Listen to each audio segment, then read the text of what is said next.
It is a Tuesday morning. The fluorescent lights buzz. You stand at a teller window in a branch, on the corner of Vine and 3rd. The teller smiles at you with the smile she gives every customer. Exactly the same width, exactly the same length. She types your account number. Her eyes flick to the screen. Smile changes. Not a lot. Not enough that anyone watching from behind you could see it. You see it because you have stood at this same window before, and the smile was different then. The screen tells them everything. The smile tells you what the screen said. There are 7 levels of how a bank treats you. You are about to live all of them. Level 1, the toll booth. Net worth, 217. You are 24. You stand in line at a Chase branch in a working class suburb of Cleveland. You are wearing a hoodie. The line is long. The clock above the teller reads 4:17 p.m. You have 217 in your account. You came in to deposit a check from a part-time job at a hardware store. The check is for 182. The teller is named Marcus. Marcus has done this 11,000 times. He does not look up when you walk forward. He says, "Account number, please." You give it, he types. He stares at the screen. He says, "There's an overdraft fee from last Tuesday, $12. It's been deducted." You say, "I didn't know." Marcus says, "It's on your statement." He hands you the receipt without looking up. You walk out. The wind is sharp. You sit in your 2008 Honda Civic. The check cleared.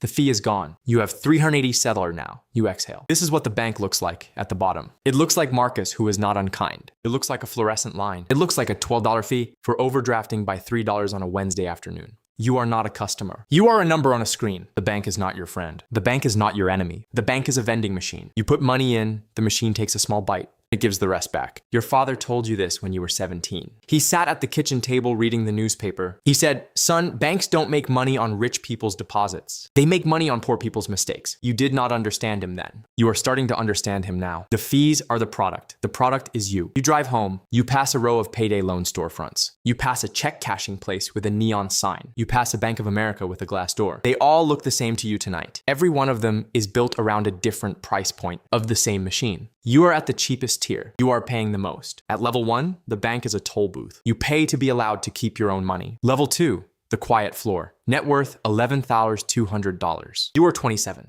You have a real job now. You make $48,500 a year as an inventory coordinator at a small distribution warehouse. You live in a 1-bedroom apartment in Queens. Your savings account has $11,200 in it. You did not get here by raising your income very much. You got here by stopping the bleeding. Stopped paying overdraft fees. You stopped paying late fees on your credit card. You stopped paying ATM fees by going to the right machine. You walk into the same Chase branch. Different city, same fluorescent lights. The teller is named Daniel. Daniel does not know you. Daniel will never know you. He looks at the screen. He smiles the standard smile. He hands you the receipt. He says, "Have a good one." That is the most you will ever get from him. This level of bank is a quiet level. There are no fees because you are not making mistakes. There are no perks because you are not yet worth selling to. The bank does not care about you in either direction. You are exactly profitable enough to keep and exactly small enough to ignore. This is the longest level. Most Americans will live their entire lives at this level. Your savings account earns 0.01% interest. That is 1 cent per year on every $100. The bank is using your money. They are lending it to other customers at 6 and 7 and 8%. The spread is the entire business. You are not the customer. You are the inventory. Your friend Theo is at this level too. Theo is a graphic designer. He has $9,400 in his account. He says to you over a beer, "I should probably move it somewhere that pays interest." Both nod. Neither of you does it. The friction is too high. The reward is too small. The bank knows this. That is why the rate is 1 cent. You sign up for a high-yield savings account online one Saturday morning. It pays 4.25%. You move $8,000 into it. It is the first time the bank pays you. Instead of taking from you, the number is small, about $340 a year. But it is the first time the math has run in your direction. At level 2, the bank pretends not to notice you. You learn to pretend not to need them. Level 3,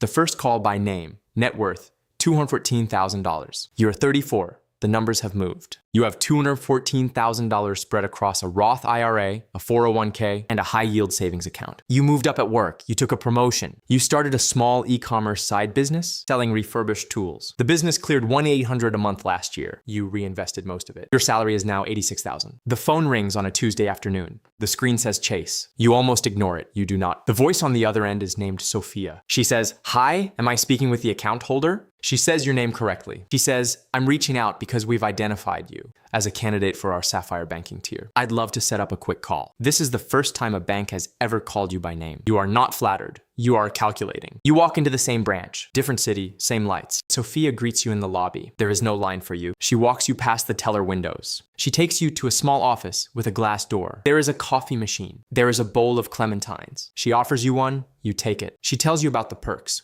free wires, ATM rebates, a higher interest rate on a checking account, a small bonus for moving over your direct deposit. The numbers are real, but small. The change in posture is what you notice. The bank sees you now, not because you are interesting, because you have crossed a threshold. Threshold is $100,000 in deposits and investments combined. That is the line. Below it, the bank is a toll booth. Above it, the bank is a salesman. The product changes. The pricing changes. Your name changes from a number on a screen to a syllable in a script. You sign the paperwork. You take a second clementine. You leave. Outside, your father's voice is in your head again. Banks make money on poor people's mistakes. Banks make money on rich people's loyalty. You did not understand him at 17. You did not understand him at 27. You were beginning to understand him at 34. The bank is no longer a vending machine. The bank is a small store. You are a customer with a name. The store wants you to come back. You will, because the prices are slightly better and the chairs are slightly softer and the clementines are free. At level 3, the bank notices you. The smile widens by a millimeter. That millimeter has a price. Level 4, the private line, net worth $1,250,000. You are 42. The math has compounded. The side business became a real business. You sold half of it for $640,000 3 years ago. You kept the rest. You have $1,250,000 in net worth, most of it in index funds. A paid down mortgage on a 3-bedroom house in a small Midwestern city, and the equity you still hold in the business. The phone rings again. Different bank this time. It is a relationship banker named Lena.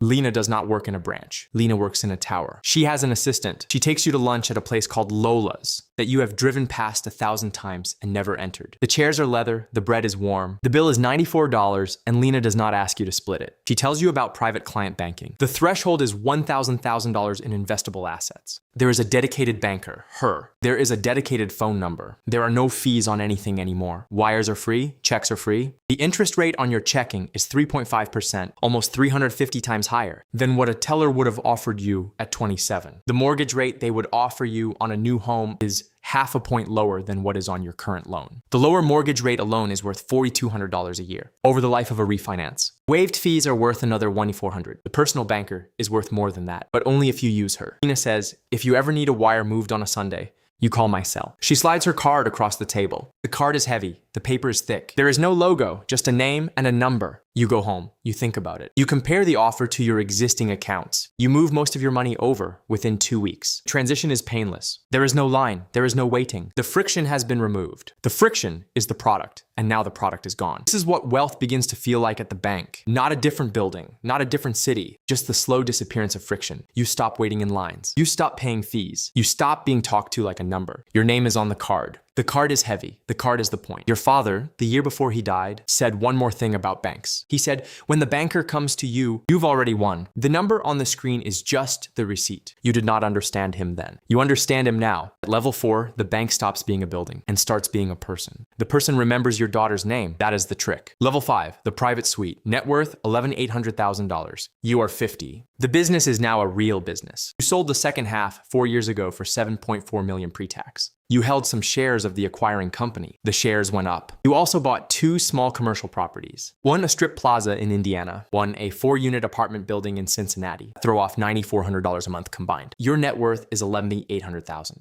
You are in a different building now. The building has no signs on the door. There is a small brass plate that says JP Morgan Private Bank. There is no teller line. There is a doorman. The doorman knows your name before you give it. He says, "Good morning. Mira is expecting you." Mira is your private banker. Mira's office is on the 17th floor. Mira does not have a stack of brochures. Mira has a folder. The folder has your name on it printed, not handwritten. Inside is a personalized investment plan, an estate strategy memo from an in-house attorney named Kenji, and a 1-page summary of your liquidity needs for the next 24 months. You sit in a chair. It costs more than the first car you ever owned. There is coffee in a porcelain cup. There is a glass of water with a thin slice of cucumber. There is a clementine. There is always a clementine. You wonder, briefly, whether someone at the bank decided years ago that clementines were the official fruit of customer hospitality and never changed it. Mira talks to you about 3 things. First, a private credit fund the bank is offering. Minimum $3 million, gated quarterly, projected return 9 to 11% net. Second, a structured note tied to the S&P 500 with downside protection to negative 25%. Third, an estate trust structure that, if you sign it this year, will save your daughter Anna approximately $1.4 million in taxes over her lifetime. You do not sign anything that day. Take the folder home. You read it on a Saturday morning at the kitchen table, the same kitchen table at which your father once told you that banks do not make money on rich people's deposits. The folder, you realize, is the product. The fund is the product. The trust is the product. You are no longer the inventory. You are the customer. The store is finally selling to you. At level 5, the bank brings the store to you. Shelves are quieter. The prices are not lower. They are simply not the prices you used to see. Level 6, the circulatory system. Net worth $54,000. You are 58. 2 commercial properties became 7. The 7 became a small fund of your own. You took outside capital from 3 friends. A family office in Chicago. You levered carefully. You sold 1 property at the top of the cycle in 2034 for $19 million more than you paid.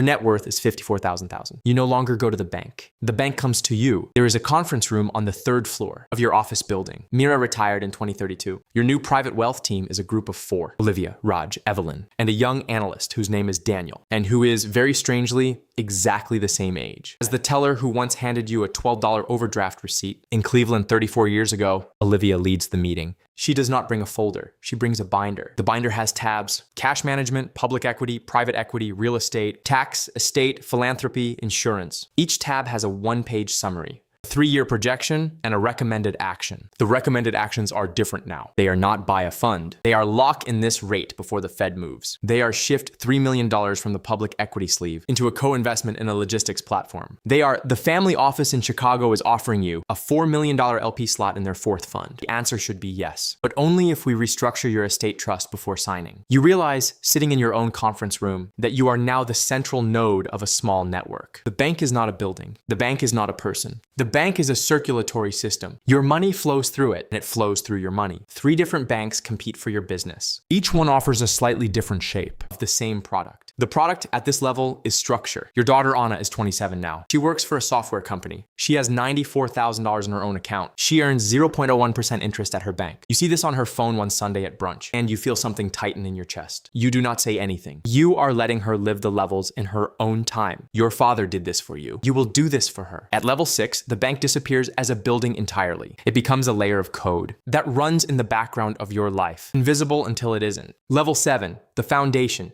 Net worth $108,000. You are 67. The fund became 2 funds. You took chips off the table 4 years ago. You sold the operating company at 8.5 times EBITDA. You did not need to. You wanted to simplify. Your net worth is $108,000. The number is on a single line in a single PDF that arrives in your inbox on the first Tuesday of every month. The PDF comes from a family office that you now run with a staff of 6. You have an estate attorney on retainer. You have a CPA who specializes in trust structures. You have an investment committee that meets quarterly. The bank, 3 banks, technically, sends representatives to the meetings. They do not present anymore. They listen. They are bidding. 2 private banks are competing for your business. One is a Swiss institution that has had a relationship with families like yours for 230 years. One is a US institution that has had a relationship with families like yours for 90 years. Both want your assets. Both will offer you 10 basis points lower on a margin loan, 20 basis points higher on a structured cash product, and a co-investment slot in a fund that the bank itself is anchoring with $200 million of its own balance sheet. You sit in a meeting on a Thursday in October. Leaves are turning. The Swiss banker, a man named Theo, explains a generation-skipping trust that, if structured correctly this year, will move $40 million off your balance sheet and into a vehicle that will pay your daughter, your future grandchildren, and 3 generations beyond them. The trust will outlive you by 100 years. The trust will, if it is invested at 7%, net of fees and taxes, contain over $4 billion when your great-grandchildren are old. You sign the document with a fountain pen. That was your father's. The pen is the only object in the room. It costs less than $1,000. You think about him at the kitchen table in Cleveland in 1995 with a newspaper and a cup of coffee. Think about Marcus the teller. You think about the $12 overdraft fee. You think about the Clementine. This is what the bank looks like at the top. It looks like Theo, who is not your friend. It looks like a fountain pen on a piece of paper. It looks like a number that will outlast the country in which it was earned. Bank is no longer a toll booth, a vending machine, a store, a person, or a circulatory system. Bank is the architecture in which your family will live for the next 100 years. Your daughter Anna is 36. She is sitting next to you. She watches you sign. The pen makes the smallest sound on the paper. She has not said a word in 20 minutes. She is not afraid.